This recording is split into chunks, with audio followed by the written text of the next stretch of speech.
मी इथं पारंपरिक पद्धतीने गुळलापशी बनवणार आहे। मी इथं गुळलापशी बनवण्याचं साहित्य घेतलेलं आहे। इथं मीडियम साईजचा मी गव्हाचा बरडा घेतलेला आहे। मी 3 चमचे तूप घेतलेला आहे, काजू बदाम घेतलेले आहेत आणि खोबऱ्याचे बारीक बारीक काप करून घेतलेले आहेत। मी इथं गूळ घ्यायचा साहित्यामध्ये विसरलेले आहे, पण मी लापशीमध्ये टाकताना मी तुम्हाला गूळ दाखवणार आहे। मी इथं कढई गरम करायला ठेवलेली आहे। मी त्यामध्ये तूप घातलेलं आहे। तुपाऐवजी तुम्ही डालडा, तेल हे पण घालू शकता। त्यामध्ये पण तुम्ही गव्हाचा भरडा भाजून घेऊ शकता। पण तूप घातलेले ना लापशीची टेस्ट वेगळीच लागते आणि आपली लापशी त्याने सुटसुटीत पण होते, तुपाने डाळड्याने पण होते, पण तुपाने चव खूपच छान लागते। आणि आपल्याला आता ह्या बरड्याचा कलर चेंज होईपर्यंत आपल्याला हा फ्राय करून घ्यायचा आहे। आणि मी इथं 2 तांबे पाणी गरम करायला अगोदरच ठेवलेलं आहे। तुम्ही हा बरडा भाजून घेतल्याच्या नंतर त्याच कढईमध्ये तुम्ही पाणी गरम करायला ठेवलं तरी चालेल आणि उकळी आल्याच्या नंतर तो बरडा त्यामध्ये घातला तरी पण चालेल। थंड पाणी घातल्याने आपली लापशी चांगली होत नाही। आपल्याला गरम पाणी करून त्याला उकळी आलेल्या गरम पाण्यामध्येच आपल्याला तो गव्हाचा भरडा घालायचा आहे। पाणी इथं गरम केलेलं पाणी त्यामध्ये घातलेलं आहे आणि त्या पाण्याला उकळी पण फुटलेली आहे आणि आपल्याला छान असं ते मिक्स करून घ्यायचं आहे। आणि आपल्याला ते मीडियम गॅसवरती आपल्याला हा गव्हाचा भरडा शिजून द्यायचा आहे। नक्की तुम्ही अशी लापशी करून पहा। गुळाची लापशी खायला खूपच छान आणि टेस्टी लागते।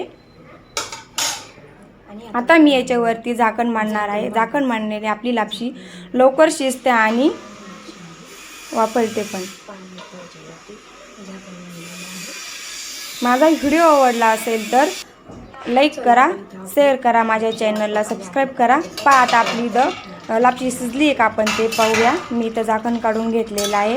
आपल्याला ते असं मिक्स करून घ्यायचं आहे। पहा इथं माझी लापशी शिजलेली आहे। मी त्यामध्ये आता खोबरं घातलेलं आहे, ते काप करून घेतलेलं आणि इथे मी 1 वाटी गूळ घेतलेला आहे। आपल्याला ते गूळ त्यामध्ये घालायचं आहे आणि ते गुळाचं पाणी होईपर्यंत आपल्याला छान असं मिक्स करून घ्यायचं आहे।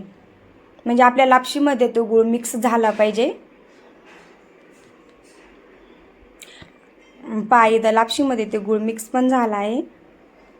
आणि आता मी काजू बदामाचे काप करून घेतले होते, ते पण यामध्ये घालणार आहे। पहा गूळ घातल्याने लापशीचा कलर पण चेंज झालेला आहे। तुम्ही याच्यामध्ये शेंगदाणे पण घालू शकता। शेंगदाणे काजू बदाम जर नसले तुमच्याकडे तर तुम्ही त्यामध्ये शेंगदाणे पण घालू शकता।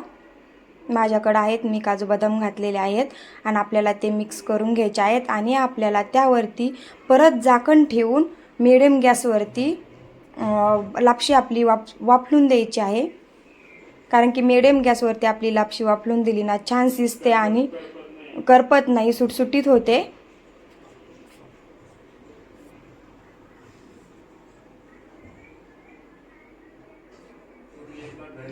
तुम्ही एकदा नक्की घरी गुळ लापशी बनवून पहा। इथं माझी लापशी सुटसुटीत पण झालेली आहे आणि मी त्यावरती वरून परत 1 चमचा तूप घातलेला आहे। कारण रेसिपीसाठी चॅनलला फॉलो करा। धन्यवाद।